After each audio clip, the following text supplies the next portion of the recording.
Perot guys, perot na naman guys. Avian pero Pitchilier. Pero ang atong papil bilang ginikanan, katamis ka pakit nga pasimpaladan,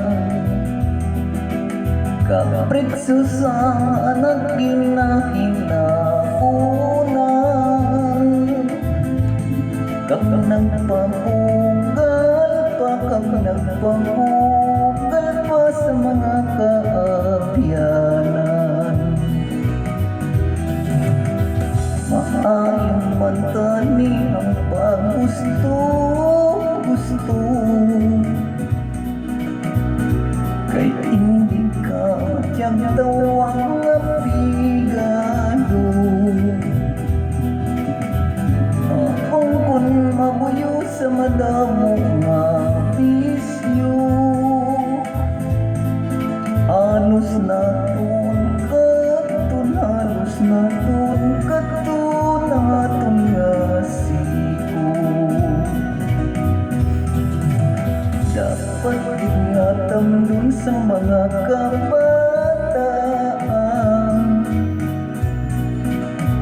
ang pagsakripisyo sa mga ginikanan. Kung anong trahedya na pagkibatuan, lamang mapaagum mga kadungganan.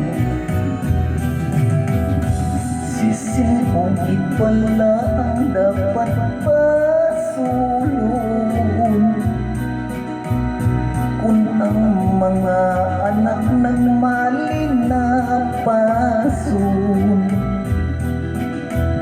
Ang sobrang kahigpit hindi man matarong, yara lang ang sabat, yara lang ang sabat sa kaugali mo. Di man mabasol ang mga ginikanan, sang pagpinagusto lang sa kabataan. Kaya ang pagpalangga ng pagkit sa dughan, nga sang kasing ginaduyan.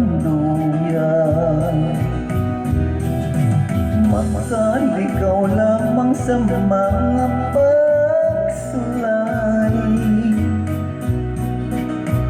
kung ang mga anak bastante sa laygay. Mabugnaw nga pulong among mag-aubay, gagang pagpahangop sa iloy ka amay. Mabugnaw nga pulong among mag-aubay, gagang pagpahangop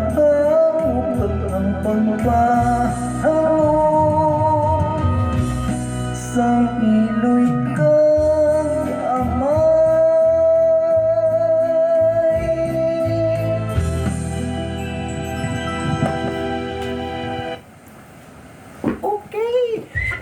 Isa ba guys? One more. Alien.